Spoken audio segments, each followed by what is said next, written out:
introduction. This is really the meat of the lesson. Okay, and the Bible says 4:1, and Adam knew Eve his wife, and she conceived, and bare Cain, and said, I have gotten a man from the Lord. And she again bare his brother Abel. And Abel was a keeper of sheep, but Cain was a tiller of the ground. Now let me, before I go any deeper, what did we say happened to the ground during the Adamic Covenant? Ground was cursed. All right. So let's identify. Abel was a keeper of the sheep. His job was to be a shepherd. He was a type of pastor. Bless Abel. But Cain was a tiller of that which had been cursed. All right? Cain, his job was to be out here in this ground trying to get something, Sister Greer, out of what had been cursed. But Abel's job was to make sure the sheep stayed in line. Let me come pick us up, because I don't think we get it. I told you I need to have all 5 pastors here, then I can probably get an amen. All right, so God says that there are going to be some men that's got to get out here and till this ground. That's real.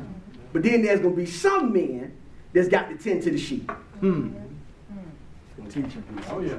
There's going to be some folks, some brothers that's going to have to get out here on the chain gang, busting up concrete, making bricks, making chemicals for, carpets, being a policeman, being an investment banker, being a realtor. Amen. But then there's going to be some men that I'm going to call to work as a keeper of the sheep. That's good, sir. The same energy and effort that I expect from Cain, I also expect from Abel. My God. So whenever your Abel starts handling you as a slack job, you need to find another Abel. My responsibility is not to get out here and build no church physically. My responsibility is to make sure I'm keeping the sheep. So that when you out there building these buildings, everybody else on your job seemed to fell off a roof this year, but you never failed. I wonder why. Because you had an Abel that knew his job was to keep the sheep while they were building the house. Okay. So Cain already got an issue. God help me tonight. And I know this ain't my man, but I gotta teach it. This ain't you. So this is for the ones that's gonna come and think their pastor don't have a real job. Okay? When there's some men that would look at the preacher and say, oh, I'm really kind of hating on you because I don't really see you working the way I'm out here busting it. Yeah. I don't really see the sweat from your brow. Unlearned. Oh, God help me. You seeing it now? Am I? But the reality is, he said Cain already got an issue, Sister Greer, because he feels like God has given Abel a slack job, but given him a hard job. So there's already contention amongst the brotherhood. Teach them like him. Go ahead. So now the Bible says, verse 3, in process of time, it came to pass that Cain, the tiller of the ground, brought of the fruit of the ground an offering unto the Lord. And Abel, he also brought of the firstlings of his flock and the fat thereof. And the Lord had respect unto Abel and to his offering. But unto Cain and to his offering he had not respect. And Cain was very wroth. He was upset. He was mad. And his countenance failed. And the Lord said unto Cain, why are you mad? Why are you wroth? And why is thy countenance fallen? If thou do well, shalt thou not be accepted? And if thou doest not well, sin lieth at the door. And unto thee shall be his desire, that of sin, and thou shalt rule over him. Verse 8, and Cain talked with Abel his brother. And it came to pass when they were in the field at Cain's job, that Cain rose up against Abel his brother and slew him. And the Lord said unto Cain, where is Abel thy brother? He said, I know not. Am I my brother's keeper? I thought his job was to be the pastor, not mine. And he said, what hast thou done? The voice of thy brother's blood crieth unto me from the ground. And now, Cain, art thou cursed from the earth, which have opened her mouth to receive thy brother's blood from thy hand.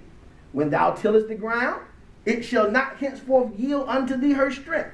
A fugitive and a vagabond shalt thou be in the earth. I'm going to pause right there. Now, the first point I want to make out of this here is that I told you all earlier about exposure leading to destruction and all these things. I'm going to tell you something about conscience. Conscience produces a struggle.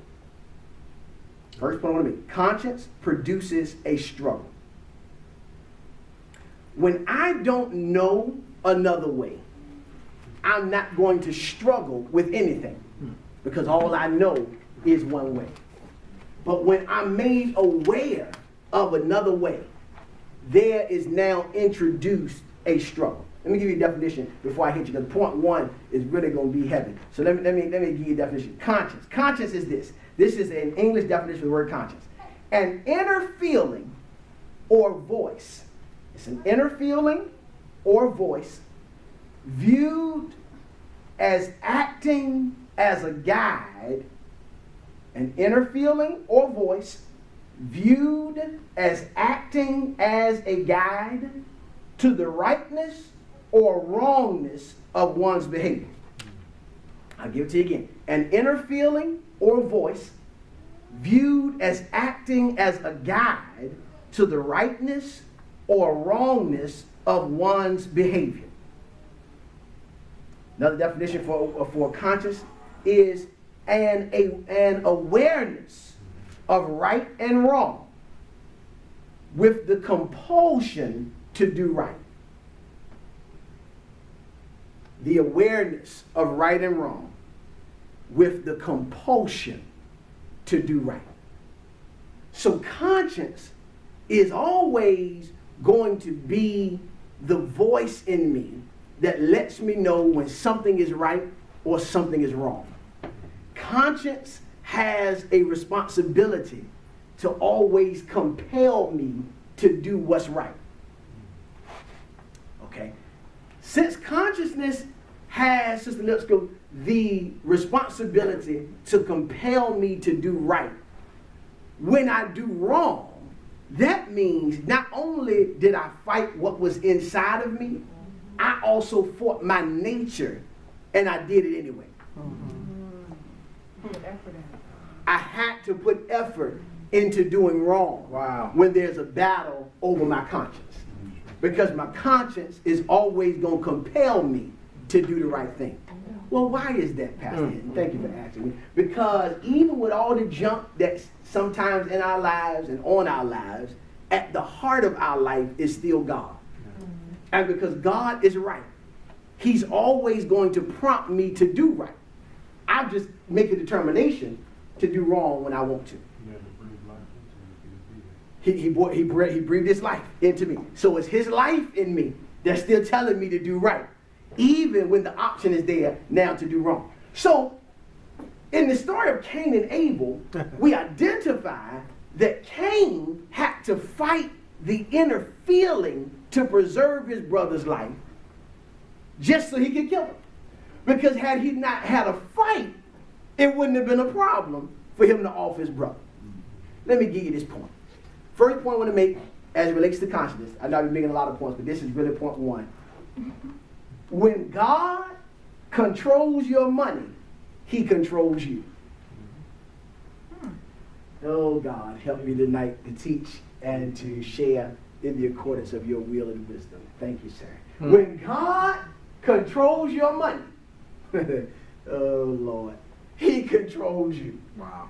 Pastor, where you get that out of Cain and Abel, Pastor? I ain't saying nothing about no money. What are you talking about? Well, let's really dig into it here. All right. The sacrifices or the offerings that they brought to God were things that they got out of their bounty. Okay? Cain went to work, and when he went to work, fruit was the reward of his job. That was his check, was the fruit that he was getting from the ground. All right? When Abel was hungry, he didn't get money. He had sheep and lambs and these things that he would kill and he would eat. So it was a type of currency that they were bringing to God. Now, the Bible says that Cain was upset with Abel because God accepted Cain's offering but didn't accept his. All right? Cain, even though where he was working was a cursed place, the ground was cursed, God allowed him to bring forth fruit out of the ground. Mm-hmm. And when Cain came to God, he came to God, according to the text, with an attitude. Right. He came to God saying, you already know, oh God, get in your mess today. Okay. You already know I'm on a fixed income. Mm-hmm. And you expected me to give you an offering. It's hard. When you know where I got to get the money from, it's hard. It's hard. It's cursed. But you want me to get out here and bust it hard. Get this nothing out of the ground. And then I got to give something to you? Though. Yes, sir. Abel, understanding, Bro Foster, that everything he has comes from God anyway. Took the best he had. Took the fattest lamb he had. The one he was saying, I'm going to eat lamb chops for the next year off you. God going to serve as a supernatural freezer, and he going to keep your meat for me. He said, I'm going to take this one, and God, I'm going to bring this to you with joy. Because I understand that if it had not been for you, I wouldn't be able to work nowhere. I wouldn't be able to eat nowhere. Because even though I've got a conscience, I realize that I can't value stuff over your provision. Value, that's the word. Yes, sir. I want us to catch this. When I value my money more than I value God's provision, when I give, even though I'm doing it, I'm not doing it acceptably unto God. So even though you gave $1,000 and I gave $1,000, God accepted my 1,000 because I came saying, even though I'm feeling this 1,000, I know you can give me back much more. Yes, sir. So I present with joy to you this $1,000. Because he realized that before he got back, the lamb that he just bought messed around and got another lamb pregnant. You ain't caught it yet. So there was some extra waiting on me. Come on, when I came back. Oh God, because I was willing to give him my best. So when God, Sister Greer, can control your money, he can control you. When you don't tell God, this is going to be heavy, but I like it. You know, this is a pastoral teaching tonight. You don't tell God, I can't afford to tithe. Help me tonight, Jesus. You can't tell God my bills are too extravagant that I can't tithe. What you need to be saying is, God, look, I messed up because I won't hip to this tithe game before I went and bought all this stuff. So now that I know I got a mountain of bills ahead of me, I do realize now, God, that I've got to make sure I'm paying my tithe. So what I need you to do now is give me some direction. I need you to give me some wisdom. Teach us as how to get out of some of this. But let me at least start on my tithe. Let me at least start. I know I'm supposed to be paying $500, God, but let me pray and let me present something to the pastor. I'm going to get deep now. Let me present something to the pastor. Pastor, look, I understand. My tithe is supposed to be $350 a month. I understand that. But right now, I made some mistakes before I got here. I get the teacher now. Can I just, let's pray. And what do you think of God to just say, put $75 on it until we can get out of some of this debt. And then when we get out of some of this debt, let's come to the fullness of where we're supposed to be. Teacher. And then the next level is, let me make up what I missed. Yes, sir. Next level. Teacher. You gotta be told. Because if I want him to receive what I'm giving, my heart's got to be in the right condition. Now I won't even gonna go, and I'm gonna get off the tithe right now. I'll come pick that up when I get to the law, even when I get to promise, because that's where it really originated. But let's talk about the offering. All right. So God says, I'm not even necessarily looking from Cain and Abel. I'm not even necessarily looking for a tithe from you. What I was looking for was simply an offering. And what he tried to teach Sister Lipscomb was, just because you threw some money in the plate doesn't mean that I'm going to send blessing back to you. Because I'm blessing you not based on what you gave. I'm blessing you on the condition that you gave it in. My God. Teaching. I mean, this is the real truth right here. And this is next level. And we gonna get there. And God going to help us get there in greater magnitude. But whenever you've given an offering that you feel, that's when you know God's in control of your life.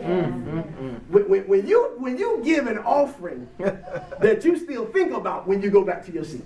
Y'all don't want to get real with me today. Yeah. When you give an offering that you at the dinner table saying, felt that one. Yeah. When you get that kind of offering, God says, you know what? I can now trust you with more. Because I realize you ain't gonna tell me no when I tap that place you don't want to be tapped. Yeah. When God wants to tap 4 and 5 digits. Oh God, yeah, okay, yeah. My God, but Lord, what I'm gonna do in Jesus? I thought I was gonna retire on this. God said, I want you to sow it. My God, from Zion. And you say, well, Lord, are you sure, Jesus? I gotta do this, gotta do this. I want you to give it. Well, Lord, what am I supposed to do? I want you to give it. And then he said, I want you to be glad when you give it. I want you to give it with a smile. It is next level. Yeah. I want you to, if you got to grit your teeth through it, I want you to be excited. Run around the church this day. My God, from Zion. And you feeling it all your way back to your seat. Lord, help me. Okay, so he says, I want your attitude to be right. Because when I control your money, I know then you can trust me. Now this is another level right here, Sister Thompson, because a lot of us believe, and we are, I ain't trying to negate nothing, because we do believe God. But a lot of us are really still in some areas struggling with the fullness of trusting God with my finances. Why, Pastor? Because my opinion showed up. Teach me like Hinton. Bring it around. When I was in innocence, whatever God wanted, I didn't even think about it because I didn't know another way. But when I messed around and heard somebody tell me the lie that tithing was Old Testament, now I got an opinion as to if I really should be giving tithe. And since I've got an opinion on it, I now decide, well, I'll put some on the tithe line, but I'm not really going to pay my real tithes. Teach tonight. I'll put something down so I can say I'm a tither. But do it. Okay. So my thing is, and I heard this from preachers before, leaders before, Sister Thompson, and now as a pastor I see it. My thing is, when I see, now we do good. I want y'all to continue to let the Lord bless you as you go. This is not a rebuke, amen, but I want you to hear your pastor's heart. When I see what's being reported as tithes, my prayer intensifies for you. Why, Pastor? Because if you living on this, ain't no way in the world you can do anything. If you put this down as your tithe, my prayers intensify. Because God, if this is 10% of what they bringing in, I need to go on a 50-day fast. I need to go on a 50-day. Jesus ain't even 50. I need to do 50. Because okay, go. Okay, let's do it. I'm out here now, Black. So I mean, I might want to stay. Malachi 3. We got to go there. Let's go. I got to teach. I got to be the pastor. So if it's you, just shake your hand or something and just let the Lord bless you. But I got to be your pastor. Yes, sir. You signed up for me to be your pastor now. Yes, sir. This what come with it, and I love you with the love of the Lord. Getting better. Malachi chapter 3. We got to do it. We got to do it. And again, I'm going to back off the tithe. Let me just talk about the offering. We'll be obedient what the Lord told me to teach, so I'm going to do that. Malachi 3, let me start at verse 6. He says, Malachi, that's Old Testament, right toward the end. Matter of fact, the last book in the Old Testament. Malachi chapter 3, verse 6 says, For I am the Lord, I change not.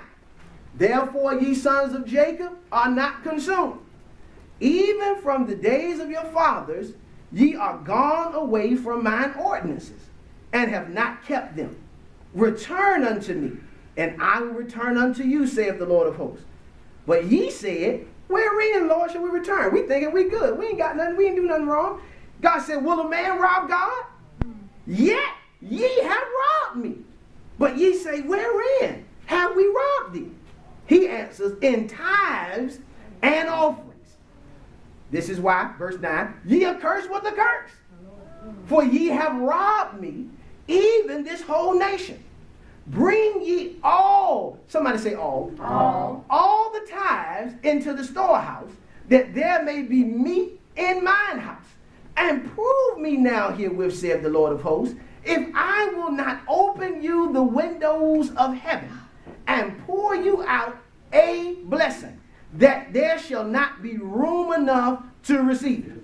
And I will rebuke the devourer for your sakes, and ye shall not destroy the fruits of your ground. Neither shall your vine cast her fruit before the time in the field, saith the Lord of hosts. And all nations shall call you blessed, for ye shall be a delightsome land, saith the Lord of hosts. So God says we robbed him in tithes and in offering. All right?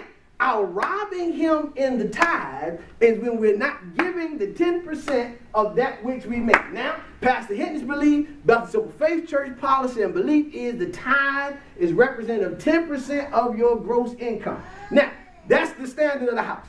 If you've not graduated to the, I'm going to believe God with 10% of my gross, well, why don't you start with paying 10% of your net? Say, well, let me give it a shot, God, just to see if you're really real.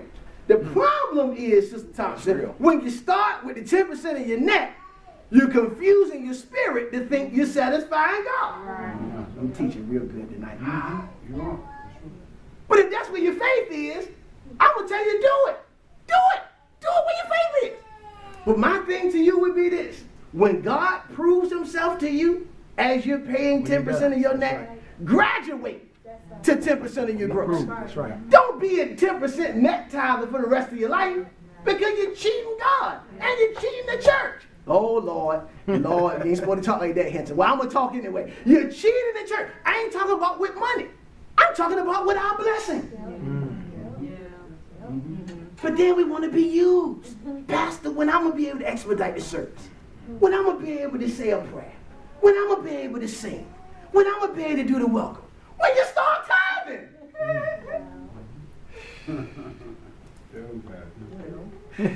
Teaching. Yes, sir. Heavy.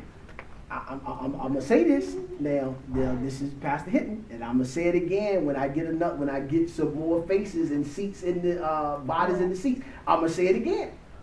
There was a time. Say it, Hinton. I will. That Brother Graham would get to that offering time and say, we're 100% tithe in church. Pastor Hinton would be in full agreement. We are. Amen to Jesus. But somehow, between that day and today, Pastor can't agree no more that we're 100% tithe in church. Heavy. Then we want to see the blessings of God, though. We want to get a building, Jesus. We want to come and we want to have worship service. And we want God to bless us in our own space, Pastor. We want to go, we want to do this, we want to go here, we want to have cookouts, we want to do New Year's Eve services. We want the Lord to bless us financially. But you're not tithing.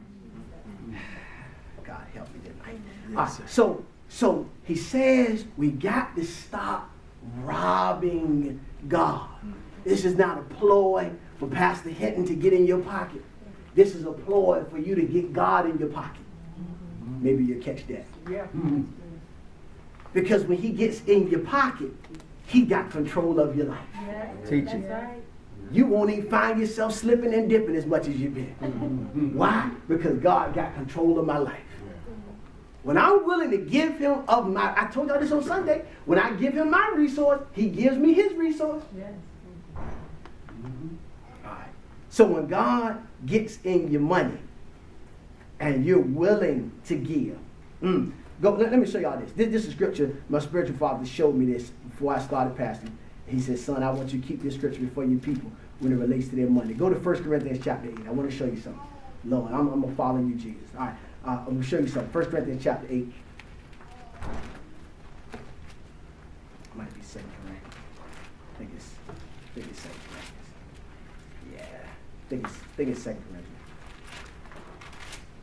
I'm all off my, yeah, it's 2 Corinthians. 2 Corinthians chapter 8. Verse 12. 2 Corinthians chapter 8. Verse 12. When God controls your money, he controls you. Check out what it says. 2 Corinthians 8 and 12. For if there be first a willing mind, it is accepted according to that a man hath, and not according to that he have not. Pastor, what are you telling me? So I'm not ever going to say we're going to hold a $200 line, a $1,000 line, a $500 line. That's not Pastor Hinton's flow. He says here, if I first have a willing mind, if I want to give, I want to be a part of the $1,000 group. I want to sow $1,000, but I don't have it. God says he accepts what you gave, the best you gave. He accepts that as if it was the $1,000 offering because you had a willing mind. But if my mind, same problem with Cain, is not willing, I can give $1 million and God still wouldn't accept it. Now, I'm going to go deep. I'm going to go deep. And you know, you got to kind of Pastor Black that actually do what I'm getting ready to say. If the Lord tell me your heart ain't right, I'll give you your money back. I lift my hand to God. I'll do it. Because if he tell me, son, they ain't even giving me the right spirit, you'll get it right back. I promise. Because it don't do nothing for me. There's no blessing. It's a curse. Yeah, there's no blessing to it. Let me let that curse go back to you. Well, God bless you. We thank you. And amen. We'll send you a check in the mail tomorrow. Because we know your heart ain't right. Next level. There you go. Because when your heart is right, God says, I'll take what you give and I'll multiply. Wow. That's the word. I'll do exceeding abundantly above all you ask or think. Because I realize that God, you can control my money. You got it.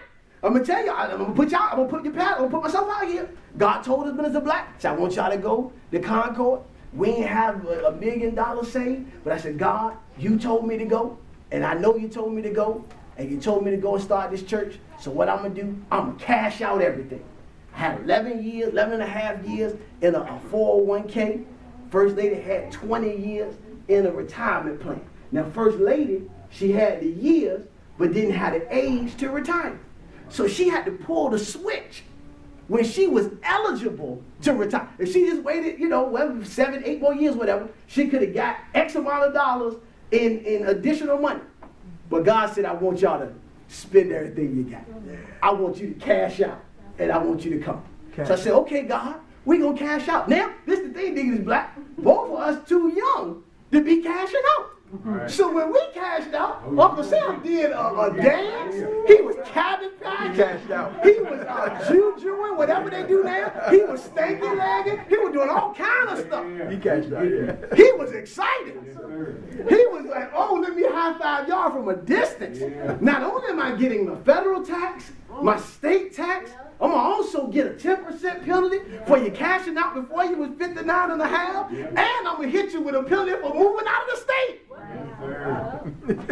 Oh, wow. So we ended up getting about 60% of what we should have got. Jesus. And you know what the Lord said? I still want you to tithe on that. That's right. I said, and God, you got it. Yes, And anyway, I ain't going to tell you what I stroked. But we stroked the check. Yeah. I got a accounting team that can